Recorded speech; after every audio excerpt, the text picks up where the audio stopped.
Kona Cat, and today I'm going to show you how to set up and play Manatee Sanctuary. As you can see, I'm a little manatee crazy. When I was in 4th grade in Girl Scouts, I sold as many cookies as possible to win this little manatee plushie, and I've been obsessed since. So I have the Sea Cow edition. I have the Mermaid edition. Both editions are exactly the same, just a different cover. You can combine them both to play with 12 people or just play a single box game for 1 to 6 players. It runs about 30 minutes. We are going to be rescuing manatees and make the most beautiful sanctuary for them as possible. As you can see, I even bought their t-shirt. So let's get into this and I'll show you how to play.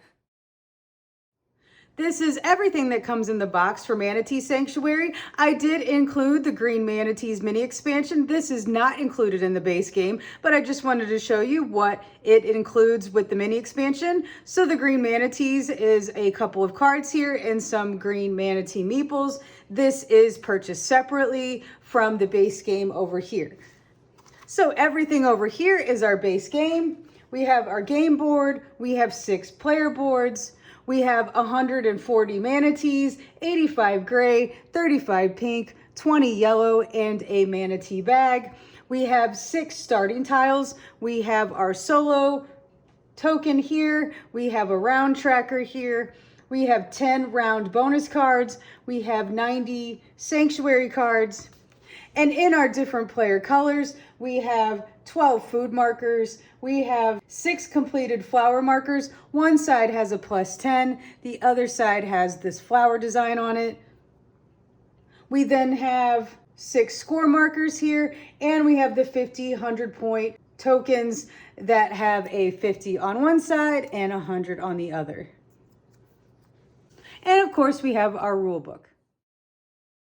For the setup, each player will choose a color and take a set of components for that color. The score marker, the completed flower marker, 2 food markers, and the 50, 100 point token. They'll also take a starting tile and a player board. So we have all of those set up for 2 players right here. Next, we're going to take our game board and place that in a central area amongst all the players. Next, we'll take each player's score marker and place it on the 10 track of the main game board here. So we have both of those on the 10. Next, we're going to take our round marker. You want to start it with the arrows pointing in a clockwise motion. This is counterclockwise, so we're going to want to set it this way, and we are going to place it over the 1 spot here. Next, we're going to take each player's 50 score marker and place it in this spot here, stacked in no particular order. Next, we're going to shuffle up all the sanctuary cards and place them near the central area of our players. Next, each player is going to take their completed flowered marker and place it on the 0 spot of their completed flower track. So we'll put those both right down here. Next, each player will take their food markers here and place them both in the 0 spot of their food tracks, the top spot and the bottom spot. And we'll do that for both right there. Last but not least, we need to get our manatees all in the manatee bag. So all the tokens will be in there. Shuffle them around and place this in reach of all the players as well. These are our sanctuary cards. They are divided into a top and a bottom. The top part is where we will take our actions, and those actions are listed on our player board here. The manatee icons show us what manatees and how many we will pull from the draw bag here. And this icon with the hand with the different flowers will let us harvest and gain food per our completed flowers in our sanctuary. The bottom half of our sanctuary cards is how we expand our sanctuary. This number here is the number of habitats available when this is played in our sanctuary. So there's a 6 in the middle and 6 on each corner, depending how you orient the cards so that you can see the 6 in every direction. You'll also see there are halves of a flower icon. We will be completing those halves to add food to our food supply. In the middle of each card, there will be dots here, and they just tell you the strength of the card.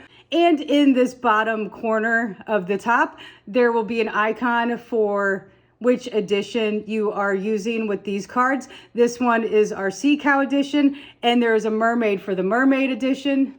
Now, there are 3 different color manatees that you can rescue throughout the game. The gray one makes up the majority of our bag, and these are standard manatees with no special requirements. Each gray manatee requires 1 habitat space and 1 food during each feeding phase. Our yellow manatees are playful. These manatees take up 2 habitat spaces and require 1 food during each feeding phase.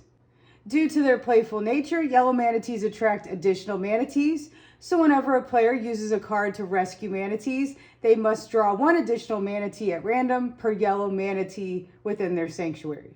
Our pink manatees are always hungry. These manatees take up 1 habitat space and require 2 food during each feeding phase, and pink manatees score double points during each scoring phase. The gameplay for Manatee Sanctuary takes place over 3 rounds, each consisting of 4 phases. The first phase is draft, the second phase is expand and actions, the third phase is feed, and the fourth phase is score. After 3 rounds, the game goes to end game scoring, and the player with the most points wins. For our first phase, the draft, we will deal 5 sanctuary cards face down to each player. So we'll deal 5 to each player here. 1, 2, and 5. Players will simultaneously look at their cards and choose how to split their 5 cards into 2 individual face down stacks. These stacks can be a stack of 1 and 4 cards or 2 and 3 cards, whatever combination you choose, as long as there are 2 stacks, and which cards are placed into each stack is entirely up to the player. So our player here is going to put a stack of 2 and a stack of 3. This player here will do a stack of 1 and a stack of 4. Now, once players are ready, players will pass both stacks to the player to their left on rounds 1 and 3 and pass it to the right on round 2. When you're playing in a 2-player game, you'll just pass the stacks to each other. So our player here will give these stacks to this player here, and this player here will give these stacks to this player here.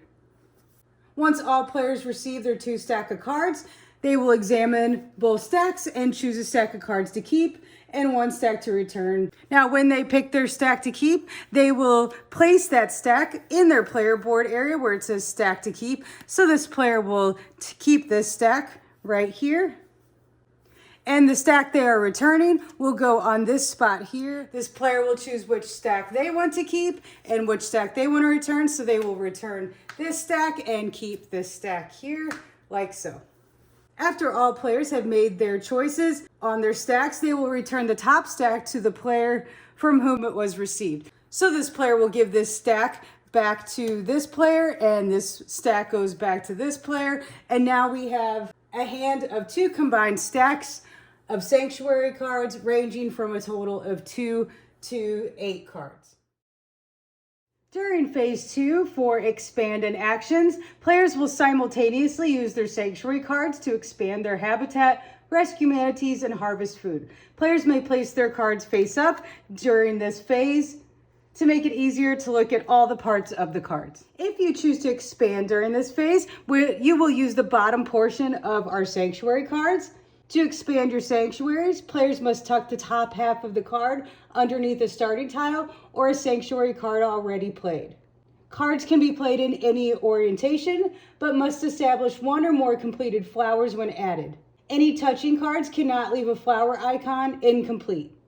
So let's choose this 3 here. We could place this card just like this and complete this flower here, and we would tuck the top half under our starting tile. We could also place this card this way. We can also place this card under here as well and tuck that like that and have those 2 played. Place this one over here and tuck that under that card and complete that flower there. Now here's where things get tricky. If we were to place a card here, we would have to be able to complete the red and the purple here. We could take this card, place it face down like this, tuck the top part under this card, complete the purple, and complete the red, like so. If we were only able to complete one or the other, we would not be able to place that card there. So during this phase, we will be playing all these cards simultaneously alongside the other players. We will be playing them however we want out here. When we do use the expand action and complete a flower like so, you will immediately move up the completed flower track one space. This is the completed flower track right here. We would move that up one space for completing that flower. And we will gain one food for each flower that we've completed. So our food supply would also go up one here as well. If you choose to play a sanctuary card for its action, you will place the sanctuary card next to the action space on your player board here.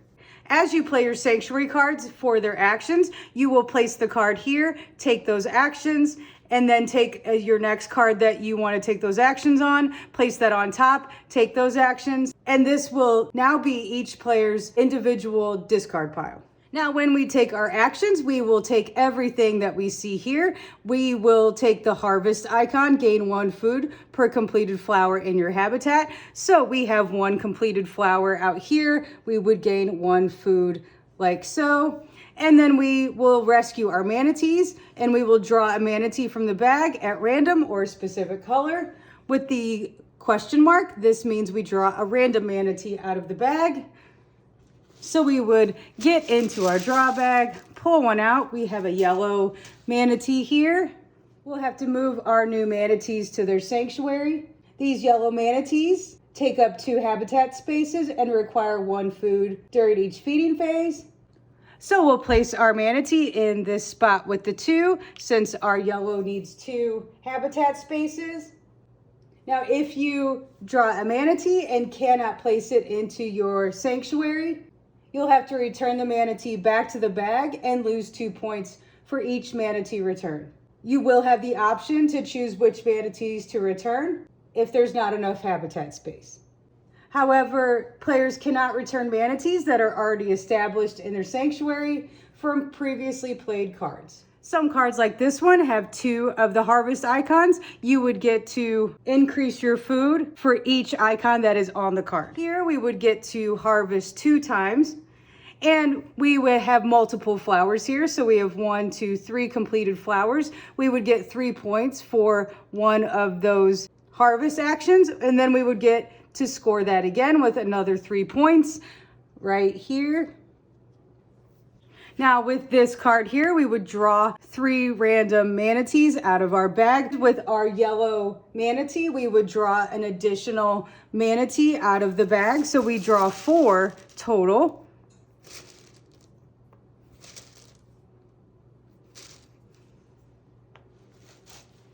And then we have to house these manatees or return them back to the bag if we don't have the space for them, and lose 2 points. So our gray manatees, they only require 1 habitat space and 1 food during each feeding phase. So we'll place 1 here and we'll place 1 down here.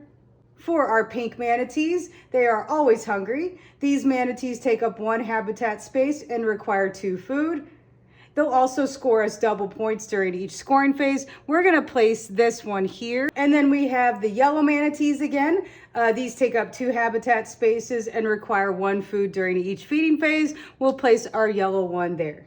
Now, once we've completed the actions on that card, we can play another card for its actions. We can play another card for expanding the habitat. You can choose whatever order you want to expand and take actions for your cards.